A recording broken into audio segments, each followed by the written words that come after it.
Dalam pengamatan saya, Hersu tidak sedang menyebarkan berita bohong, tetapi sedang mengadu informasi berita yang berkembang di tengah masyarakat. Artinya, Hersu itu tidak ada niat untuk menyebarkan berita bohong, karena di akhir video Hersu itu juga dikatakan bahwa sebagai wartawan dia wajib untuk melakukan verifikasi terhadap dua berita yang bertolak belakang.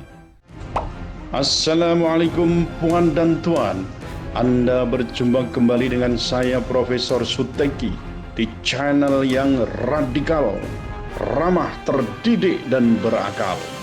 Puan dan tuan dijamin tidak akan merugi mengikuti channel ini, maka jangan lupa untuk subscribe, like, comment, and share. Assalamualaikum warahmatullahi wabarakatuh. Apa kabar puan dan tuan? Pada hari ini Anda bertemu kembali dengan saya Profesor Suteki di channel yang radikal, ramah, terdidik, dan berakal. Saudara-saudara yang saya hormati dimanapun saudara berada, masih hangat ya pemberitaan tentang simpang siur kesehatan Ketua Umum PDIP Megawati Soekarno Putri, yang kemudian juga dapat kita saksikan melalui video yang ditayangkan Jumat kemarin tentang kehadiran Megawati di acara TOT Kader Madya ya. Nah, yang terjadi kemarin seolah juga membantah gitu ya, bahwa pemberitaan yang simpang siur itu tidak benar, dan melalui tayangan yang kemarin itu berarti Megawati Soekarno Putri dalam keadaan sehat walafiat.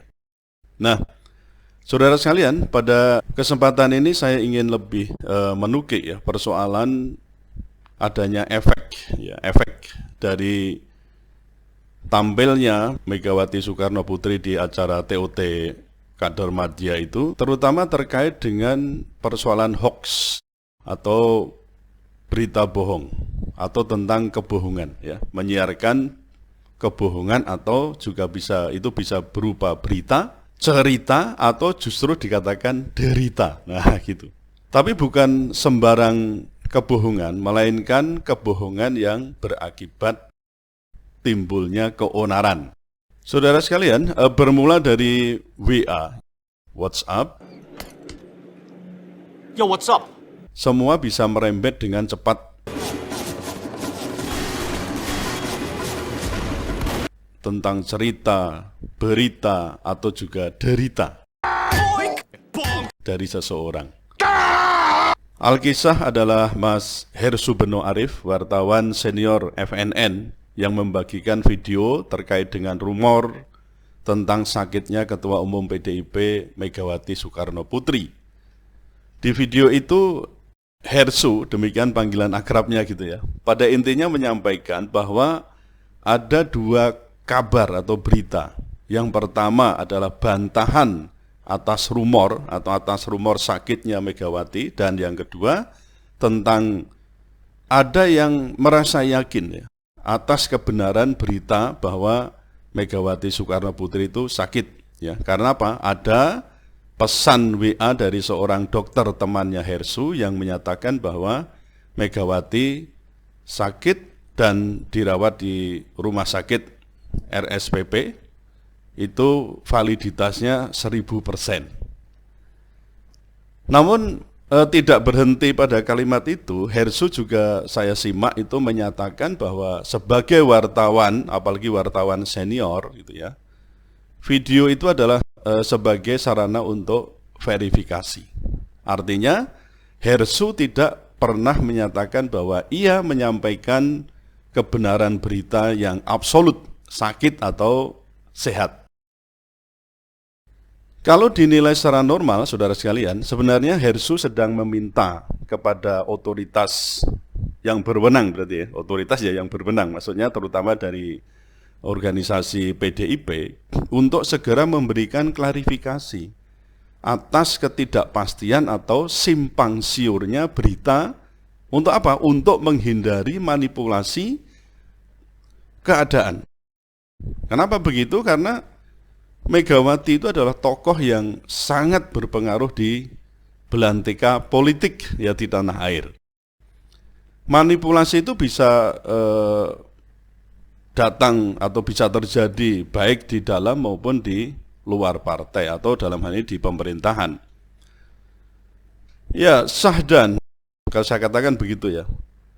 Berita bahwa Megawati sakit dan dirawat di RSWP terbantahkan dengan tayangan video yang meliput kegiatan PDIP berupa TOT kader Madya yang dilaksanakan pada hari Jumat tanggal 10 September 2021 dimulai sekitar pukul 13 waktu Indonesia bagian Barat. Nah, pada acara tersebut tampak Megawati dalam keadaan sehat dan bahkan memberikan sambutan pembukaan. Jadi, dengan demikian saudara sekalian, simpang siur berita sakit atau sehatnya Megawati sudah terjawab dan melalui video yang ditayangkan itu jelas. Kalau kita lihat ya secara umum beliau dalam keadaan sehat walafiat. Lalu bagaimana dengan konten video Hersu itu? Puan dan Tuan, cerita dan berita itu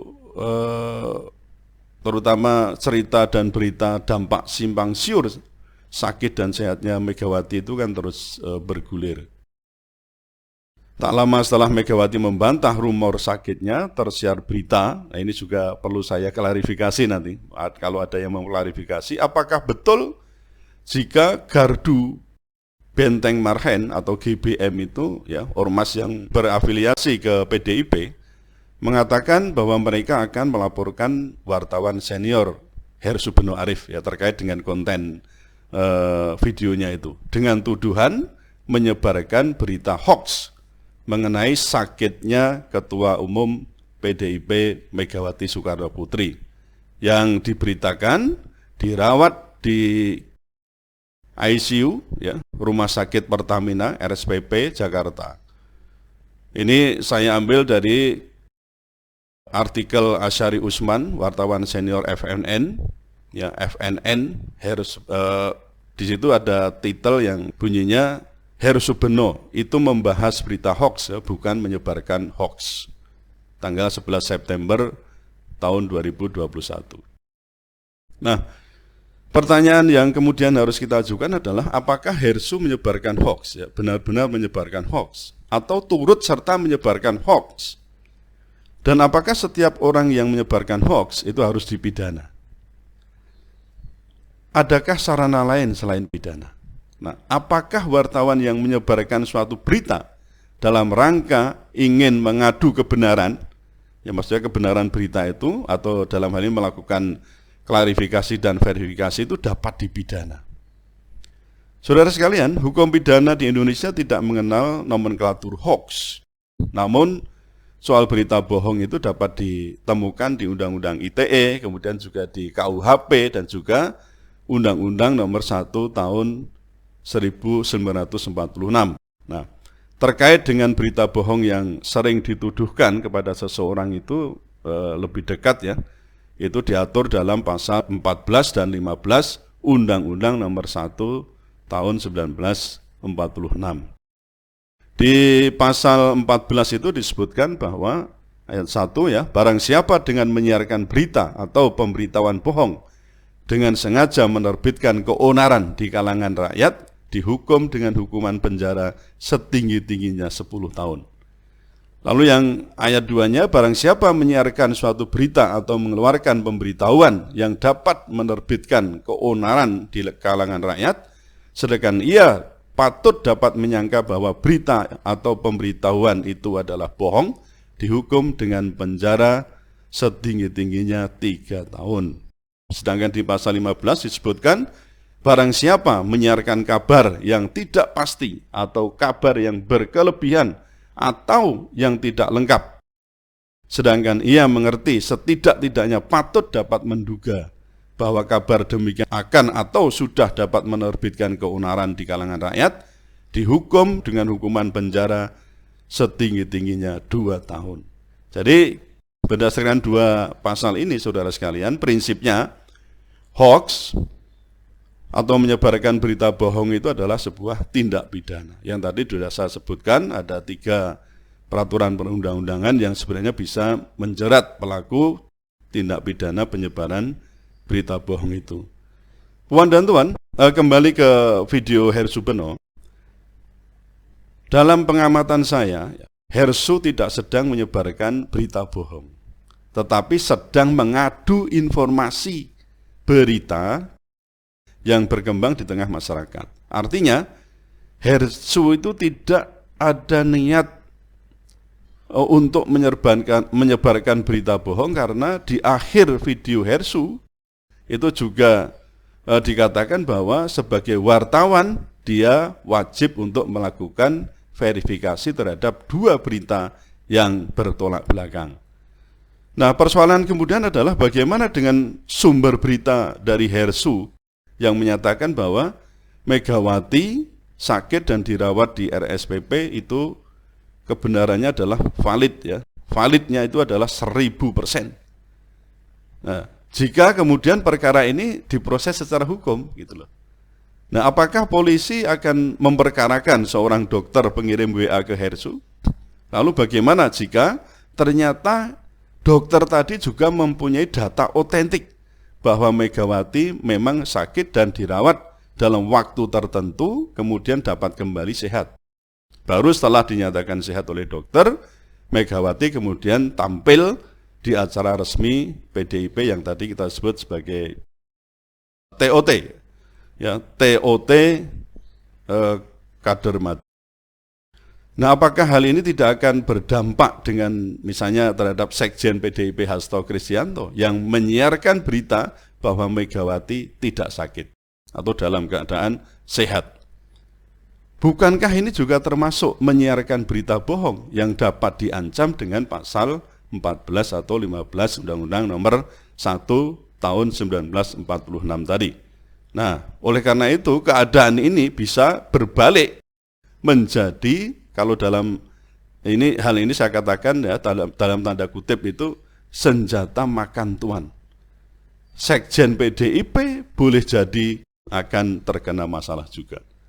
Nah, menurut saya pelaporan atas Hersu tidak perlu dan bahkan akan berakibat kontraproduktif dengan upaya kita untuk meredam hiruk pikuk simpang siur berita tentang kesehatan Megawati. Pihak kepolisian saya kira tidak perlu juga menindaklanjuti jika ada laporan atas dugaan penyebaran berita bohong atas Hersu Beno itu. Dan saya juga ingat bahwa bukankah Kapolri Jenderal Listio Sigit itu tengah menggalakkan program namanya presisi, prediktif, responsibilitas, dan transparansi, berkeadilan, dan satu lagi apa? Restoratif justice. Yang keduanya itu termasuk dalam 8 komitmen strategis Polri untuk menjalankan tugas dan fungsinya. Kalau boleh saya kemukakan di sini, 8 komitmen itu adalah menjadikan Polri sebagai institusi yang prediktif, responsibilitas dan transparansi, berkeadilan dan atau presisi. Kemudian yang kedua, menjamin keamanan untuk mendukung program pembangunan nasional. Yang ketiga, menjamin soliditas internal. Yang keempat, meningkatkan sinergitas dan soliditas TNI Polri. Kemudian yang kelima, mendukung terciptanya ekosistem inovasi dan kreativitas yang mendorong kemajuan ekonomi Indonesia. Dan yang keenam, menampilkan kepemimpinan yang melayani dan menjadi teladan. Yang ketujuh, mengedepankan pencegahan permasalahan, pelaksanaan keadilan, restoratif justice, dan problem solving. Yang kedelapan, setia kepada NKRI dan senantiasa merawat kebinekaan. Jadi komitmen yang pertama dan ketujuh, ya, presisi dan juga mengutamakan restoratif justice, saya kira perlu ditagih, ya, dari Pak Kapolri. Saudara sekalian, komitmen Polri dan untuk menjalankan presisi dan juga RJ dalam penanganan perkara itu memang harus terus-menerus, ya, kita tagih begitu, sehingga Polri juga secara nyata akan memberikan andil dalam menyukseskan penegakan hukum tanpa mengutamakan pidana atau kita sebut dengan primum remedium. Melainkan Polri juga mengutamakan sarana pidana itu sebagai sarana yang terakhir atau kita sebut dengan ultimum remedium. Dengan cara apa? Ya, tadi melalui namanya restoratif justice. Istilah gampangnya itu dimusyawarahkan ya untuk dalam hal penyelesaian sebuah tindak pidana ya sekalipun. Upaya untuk restoratif justice itu sebenarnya sudah dimulai oleh Kapolri yang lama ya Tito Karnavian itu sejak tanggal 27 Juli 2018 sudah menandatangani surat edaran Kapolri nomor 8 tahun 2018 tentang penerapan keadilan restoratif atau restoratif justice dalam penyelesaian perkara pidana. Namun kita saksikan program itu kalau saya berpendapat yaitu belum diterapkan secara optimal karena terbukti masih banyak perkara yang berakhir pada pemidanaan, dalam hal ini penjara. Ya. Kapolri baru Jenderal Listio Sigit itu juga bertekad untuk menjalankan program RJ itu secara serius dan ini kita bisa temukan melalui surat edaran ya, nomor SE nomor 2 tahun 2021 tanggal 19 Februari 2021. Dalam hal ini Sigit meminta penyidik Polri supaya mengutamakan pendekatan restoratif justice atau keadilan restoratif dalam penanganan perkara. Memang betul ya SE itu ditujukan lebih pada tindak pidana yang menggunakan undang-undang ITE ya, dan dikecualikan untuk kasus-kasus yang berpotensi memecah belah bersifat sara, radikalisme dan separatisme. Namun perlu saya tekankan bahwa tidak ada salahnya diterapkan pada perkara dugaan penyebaran berita bohong. Apalagi dituduhkan kepada seorang wartawan senior yang berusaha untuk melakukan verifikasi dan juga klarifikasi berita. Memproses seorang wartawan media, ya apapun lah ya, hanya akan menambah deret panjang yang mengokohkan bahwa rezim ini bergaya otoritarianisme ya, sesuai dengan sinyalemen dari Ziblatt dan Levitsky dalam bukunya How Democracies Die. Nah, menurut saya saudara sekalian, Megawati selaku Ketua Umum PDIP sebuah orpol yang mengusung demokrasi ya, seperti namanya Partai Demokrasi ya, Partai Demokrasi Indonesia Perjuangan, harus mencegah kader-kadernya untuk melakukan tindakan hukum yang justru akan membunuh roh organisasi itu, yaitu demokrasi. Saya kira itu yang bisa saya sampaikan menanggapi pemberitaan tentang pelaporan Hersu Beno ke polisi. Semoga yang sedikit ini bisa memberikan pencerahan dan tetaplah radikal, ramah, terdidik, dan berakal. Wassalamualaikum warahmatullahi wabarakatuh.